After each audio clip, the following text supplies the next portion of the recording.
Morozko. Morozko is a caressing diminutive of Russian moroz or frost. Perhaps Jack Frost is the nearest English equivalent. There was once a stepmother who, besides her stepdaughter, had a daughter of her own. Whatever her own daughter might do, she looked kindly at her and said, "Sensible darling." But as for the stepdaughter, whatever she might do to please, it was always taken amiss. Everything she did was wrong, and not as it should be.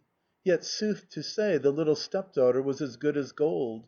In good hands she would have swum in cheese and butter, but living with her stepmother she bathed herself every day in tears. What was she to do? The blast, though it blows, does not blow forever, but a scolding old woman it is not so easy to avoid. She will take anything into her hand, even to combing one's teeth. And the stepmother took it into her head to drive her stepdaughter from the house. Take her away, my old man, whithersoever you like, that mine eyes may not see her, that my ears may not hear of her. But don't take her to my own daughter in the warm room, take her rather into the bare fields, to the bitter, biting frost." The old man began to lament and weep, but for all that he put his daughter in the sledge. He would have liked to cover her with a horsecloth, but even that he dared not do. So he took the homeless one into the bare fields, threw her on a heap of snow, crossed himself, and hastened home as fast as possible, that his eyes might not see his daughter's death. There the poor little thing remained on the fringe of the forest, sat down under a fir tree, shivered, and softly said her prayers. All at once she heard something. Morozko was crackling in a fir tree not far off, and he leaped from fir to fir and snapped his fingers. And look, now he had come to that fir beneath which the girl was sitting, and he snapped his fingers and leaped up and down and looked at the pretty girl. "Maiden, maiden, 'tis I, Moroz Rubinose. Welcome, Moroz. God must have sent thee to my poor sinful soul. Art thou warm, maiden?" "Warm, warm, dear little Father Morozushko."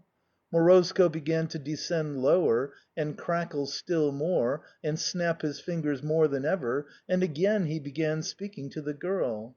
"Art thou warm, maiden? Art thou warm, beauty?" The girl was scarce able to draw her breath, and yet she kept on saying, "Yes, warm, Morozushko, warm, little father." Morozko crackled more than ever, and snapped his fingers harder and yet harder, and he said to the maiden for the last time, "Art thou warm, maiden? Art thou warm, beauty? Art thou warm, sweet clover?" The girl was all benumbed, and it was only in a voice scarcely audible that she could say, "Oh, yes, warm, darling little pigeon mine, Morozushko." Morozko quite loved her for her pretty speeches. He had compassion on the girl. He wrapped her in furs, warmed her with warm coverings, and brought her a coffer, high and heavy, full of bridal garments, and gave her a robe all garnished with gold and silver. She put it on, and oh, how beautiful and stately she looked! And she sat down and began to sing songs. And the stepmother was preparing her funeral feast and frying pancakes. "Be off, husband, and bury your daughter," she cried. And off the old man went. But the little dog under the table said, "Bow wow! The old man's daughter is going about in silver and gold, but the old woman's daughter no wooers will look at." "Silence, you fool! There's a pancake for you, and now say the wooers will take the old woman's daughter, but there's nothing left of the old man's daughter but her bones." The little dog ate the pancake, but again he said, "Bow wow! The old man's daughter goes about in silver and gold, but the old woman's daughter no wooers will look at." The old woman kept beating the dog and giving him pancakes, but the little dog would have his way, and said, "The old man's daughter goes about in silver and gold, but the old woman's daughter no wooers will look at." The floors creaked, the doors flew open wide, and in they brought the high and heavy coffer, and behind it walked the stepdaughter in gold and silver, glittering like the sun. The stepmother looked at her and threw up her arms. Old man, put to a pair of horses and take my daughter at once. Put her in the self-same field, in the self-same place." And the old man took the daughter to the self-same place. And Moroz Rubinose came and looked at his guest and began to ask her, "Art thou warm, maiden?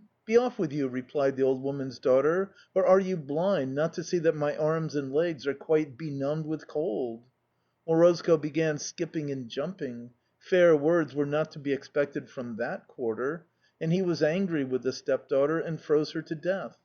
Old man, go and fetch my daughter. Put to my swift horses, and don't overturn the sledge and upset the coffer." But the little dog under the table said, "Bow wow! The wooers will wed the old man's daughter, but they'll bring home nothing of the old woman's daughter but a sack of bones. Don't lie. There's a cake. Take it and say, 'They'll carry about the old woman's daughter in gold and silver.'" And the doors flew open, the nasty old woman ran out to meet her daughter, and instead of her she embraced a cold corpse. She began to howl and cry. She knew then that she had lost her wicked and envious daughter. End of Morozko.